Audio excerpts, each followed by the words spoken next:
Greetings, ACA family. My name is Jason Perry. I am one of the teachers in the secondary at Airdrie Christian Academy, and just want to share what God's been doing in the lives of my family. For the past couple of years, my parents had been trying to sell their home.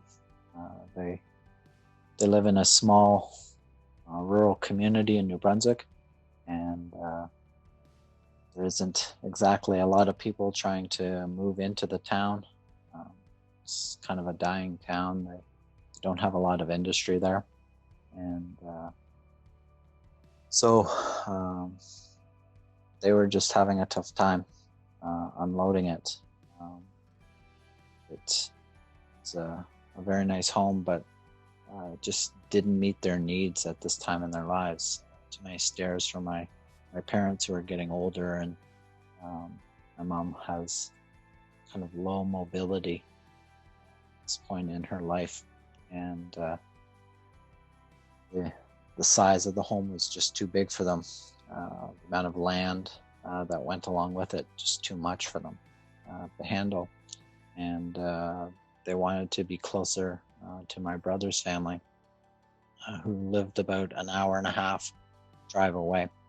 And they had found a home that would have met their needs quite well. And kind of in an act of faith, they borrowed the money from some other family members to be able to purchase it when the banks wouldn't give them money back in August. And they kind of emptied out the home they were living in, and just praying that someone would come and buy it.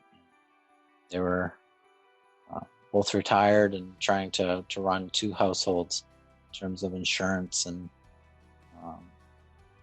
electricity bills and all of that. It adds up quite quickly.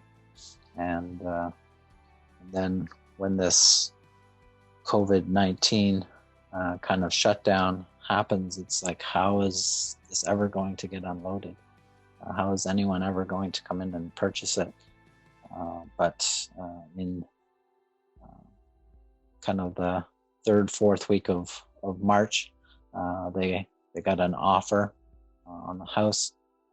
Financing for that person came through, and just last week they closed the deal on it. After going several years without people even coming into their home, during a time when it's at a complete standstill, complete shutdown, God comes through as only He can.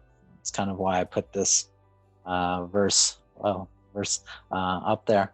It says, "My flesh and my heart may fail, but God is the strength of my heart and portion forever."